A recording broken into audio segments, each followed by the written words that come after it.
Elles sont au cœur de la remise en cause du modèle économique de la banque de détail, d'après l'étude de Xerfi consacrée aux agences bancaires. Un modèle économique en plein bouleversement sous l'effet des réformes réglementaires, du comportement des consommateurs, des avancées technologiques ou encore de la percée d'acteurs non bancaires. Dans un tel contexte, on comprend mieux le recul de la fréquentation des agences. C'est ainsi que seulement 7% des Français se rendent aujourd'hui au moins une fois par semaine dans leur agence bancaire, contre 21% en 2007. La montée en puissance des canaux à distance est bien sûr passée par là. Je veux parler d'Internet et des services mobiles via les smartphones et les tablettes. C'est une réalité.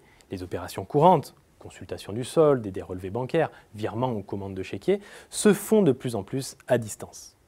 Face à une telle situation, les banques ont repositionné voilà plusieurs années leurs agences sur des opérations à plus forte valeur ajoutée comme le conseil.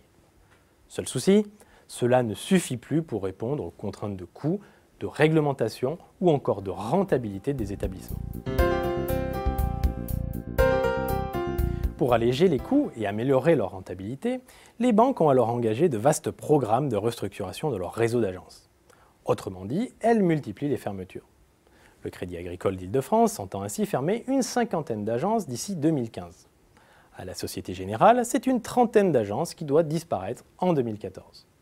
Un mouvement qui semble inéluctable, alors que les revenus ne couvrent plus les frais d'agence. Des frais d'agence qui pèsent lourdement dans les coûts d'exploitation de la banque de détail. Les banques doivent toutefois piloter avec prudence l'évolution de leur réseau. Les prospects et les clients restent en effet très attachés au rendez-vous, en face à face avec leurs conseillers pour contracter un prêt immobilier ou souscrire une assurance vie par exemple. C'est pourquoi les banques ont aussi engagé d'importants plans de transformation de leur réseau d'agences. C'est le concept d'agence sensorielle lancé par la Société Générale sur son site des Champs-Élysées. C'est aussi le service de visioconférence avec des conseillers experts offert par la Caisse d'épargne Rhône-Alpes à ses clients. On aura compris que les nouvelles technologies offrent de multiples possibilités pour faire évoluer les agences tout en abaissant les coûts. En somme, une nouvelle génération d'agences est en train d'émerger. Les agences bancaires sont aussi des remparts pour contrer l'arrivée de nouveaux acteurs de poids. Des nouveaux acteurs qui tentent d'entrer dans la profession par le biais des services de paiement. Pour rappel, le marché du paiement représente un quart des revenus des banques en France. On comprend mieux alors l'inquiétude des banques face aux initiatives de géants venus de l'Internet, des télécommunications ou de l'énergie.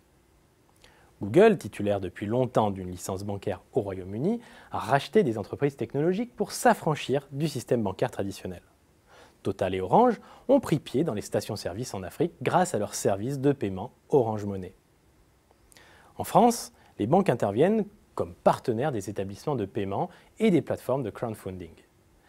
Elles leur fournissent des solutions et des prestations de services avec pour double objectif de verrouiller le marché et de générer des revenus pour compenser en partie la baisse d'activité des agences.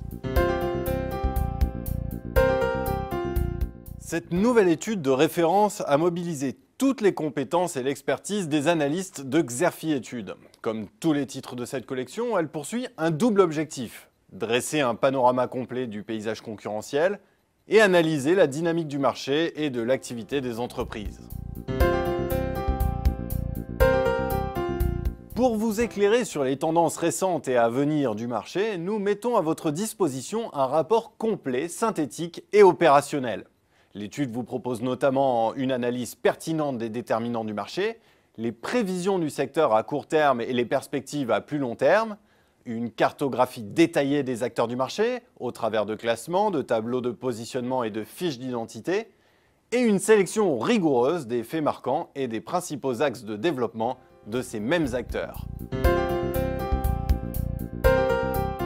Pour prendre connaissance du contenu détaillé de l'étude ou pour la commander, je vous invite à vous reporter sur notre site xerfi.com.